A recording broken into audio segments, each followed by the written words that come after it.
तो इसी मुद्दे पर चर्चा करने के लिए हमारे साथ तमाम मेहमान जुड़ चुके हैं। आपका परिचय करवा देते हैं मेहमानों से। कंचन द्विवेदी हैं बीजेपी प्रवक्ता, संत शुक्ला कांग्रेस प्रवक्ता, प्रमोद कुमार अधिवक्ता हैं, फैजल अहमद साहब मुस्लिम स्कॉलर हमारे साथ जुड़ रहे हैं और शिशिर चतुर्वेदी हिंदू महासभा के प्रवक्ता हैं। ये तमाम मेहमान हमारे साथ जुड़ गए हैं और चर्चा अब शुरू करते हैं। सबसे पहला सवाल कंचन द्विवेदी जी, ऐसी क्या जरूरत आ पड़ी कि इसको लेकर के बीजेपी के एक नेता ने सुप्रीम कोर्ट में याचिका दायर कर दी कि धर्मांतरण पे रोक लगाई जाए? कंचन जी, हाँ अगर आपको लगता है कि ये जरूरत नहीं है, जी मेरी आवाज आ रही है? जी जी जी हाँ बताइए। ये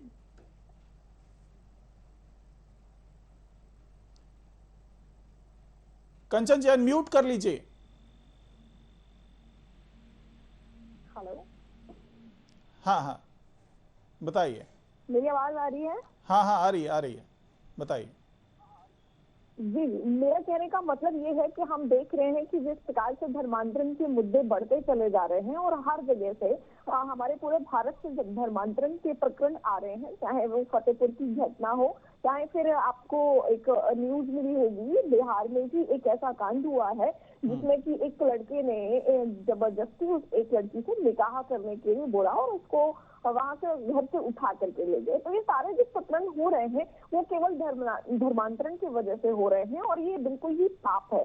अगर आप धर्म की बात करते हो, अगर आज हम इस प्लेटफॉर्म पर बैठे हुए हैं और धर्म की चर्चा करने के लिए बैठे हुए हैं, तो फिर अगर धर्म के हिसाब से देखा जाए और धर्म को जो मानने वाले लोग हैं, जो जबरदस्ती करने वाले लोग हैं, तो उनको ये भी समझना चाहिए कि आप किसी के बिना मर्जी के अगर आप किसी को धर्मांतरण करवा रहे हैं, धर्म से विलग कर रहे हैं, किसी लालच के तहत, किसी लोभ के तहत या फिर किसी डर के तहत अगर किसी को धर्म से अलग करके, विलग करके और दूसरे धर्म में ले जा रहे हैं, तो ये भी एक प्रकार का अत्याचार है और ये बिल्कुल ही कानून से परे होना चाहिए और इसके खिलाफ कानूनी चीजें होनी चाहिए। और इसी के लिए हम सब चाहते हैं, भारतीय जनता पार्टी इसीलिए चाहती है कि कॉमन सिविल कोड आना चाहिए जिससे कि सारे कानून सब एक जैसे हो, सारे धर्म एक जैसे हो, सभी के कानून एक जैसे हो और ये सारी प्रकरण और सारी व्यवस्थाएं एक जैसी हो जाएंगी, तो फिर ये सारी समस्याएं भी दूर हो जाएंगी। क्योंकि ये सारे जो चीजें हैं इनसे बहुत ज्यादा धर्म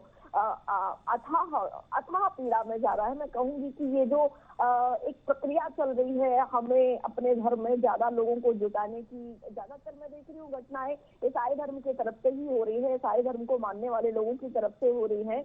बिहार और छत्तीसगढ़ में ये प्रक्रियाएं बहुत हो रही है, जहाँ गरीब तबके के लोग हैं, जहाँ छत्तीसगढ़ में आदिवासी तबके के लोग हैं, वहाँ ये घटनाएं बहुत ज्यादा हो रही हैं। ईसाई लोग जा करके उन्हें किसी भी प्रकार से बरगलाते हैं और बरगला करके उन्हें अपने धर्म में लाने की कोशिश करते हैं, प्रक्रिया में रहते हैं और कई वो सक्षम भी हो जाते हैं, कार्य संपन्न भी हो जाता है और धर्मांतरण भी हो जाता है। तो इस प्रक्रिया से देखा जाए तो ये हमारे धर्म के लिए बहुत ही नुकसानदायक है, क्योंकि जो व्यक्ति अगर अपनी मर्जी से कोई भी धर्म परिवर्तित कर रहा है तो कोई बात नहीं है, और अगर आप जबरदस्ती करा रहे हैं तो मेरे हिसाब से धर्म के हिसाब से भी पाप है और कानूनन ये जुर्म है, ये नहीं होना चाहिए। जी ठीक है।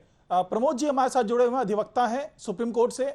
प्रमोद जी, आज जिस तरीके से सुप्रीम कोर्ट ने टिप्पणी की है और जिस तरीके से जवाब तलब किया है केंद्र सरकार से, तो उसके क्या मायने निकाले जाएं?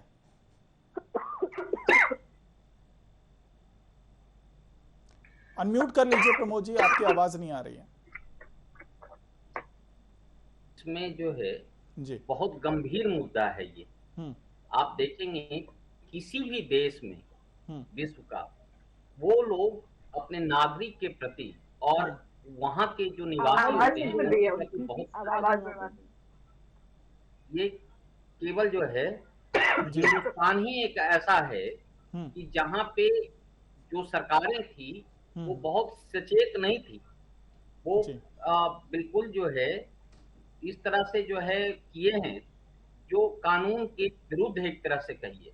आज इसका नतीजा है कि माननीय सर्वोच्च न्यायालय के जो खंडपीठ हैं, जिसमें जस्टिस शाह और जस्टिस हेमा कोहली, इन्होंने सुओ मोटो इस चीज को किया और जैसा कि आपने देखेंगे उपाध्याय साहब के पिटीशन पे उन्होंने आवाज नहीं सुनाई दे रही है,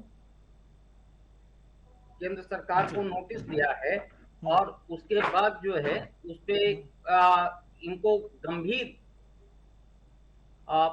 ये मुद्दा को लेते हुए और कहा है कि इस पे सख्त से सख्त आप जो है कार्रवाई कीजिए और ये कोर्ट को अवगत कराइए कि ये देश सुरक्षित कैसे रहेगा। इसी के नतीजा है कि इन्होंने बहुत ही जल्दी जो 22 नवंबर का डेट रखा गया है, इसके पहले भी 22 सितंबर में जस्टिस शाह एंड जस्टिस हिमा कोहली के बेंच में लगा था और उन्होंने ये इसका दुख जताया था।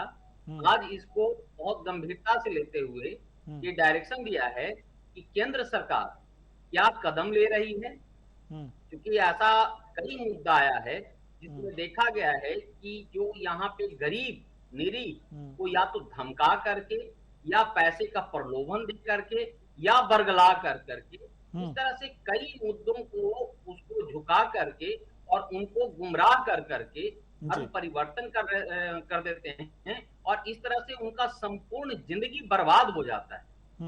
कई केसेस हमने भी अभी किया है जो लव जिहाद वगैरह किए हैं और उसके बाद वो लड़की को गुमराह कर करके वो सुसाइड की है या उसका हत्या कर दी गई है। तो इस तरह से बहुत गंभीर है। और ये देखिएगा कि आजादी के पहले यहाँ पे जो कुछ संप्रदाय थे जिनकी जनसंख्या बहुत कम था, तकरीबन 8 करोड़ के करीब में था, 5 से 8 करोड़ के बीच में था, आज उसकी संख्या करीब 30 करोड़ हो गया है, जो कई गुना बढ़ गया है। आप देखेंगे कि हिंदुस्तान में स्पेशली जो मुस्लिम आबादी है वो पाकिस्तान से ज्यादा हो गया है।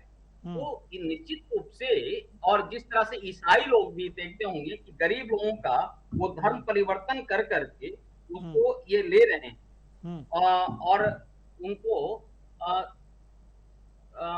जो गुमराह कर करके इस तरह से जो बताया जा रहा है। जी जी जी, ठीक है प्रमोद, जो है हमारे धर्म को स्वीकार कीजिए और ये जो इको बैलेंस है वो खराब हो रहा है। जी, आप देखिएगा कुछ दिन से ऐसा हो रहा है कई एक राज्य में जिसमें कि जो हिंदू हैं वहां अल्पसंख्यक हो गए हैं। फॉर एग्जाम्पल है जम्मू कश्मीर है, अभी आप देखिए कि केरला में वो स्थिति है, इसके बाद वेस्ट बंगाल में ये स्थिति। ठीक है प्रमोद जी, आपके पास लौटेंगे। प्रमोद जी आपके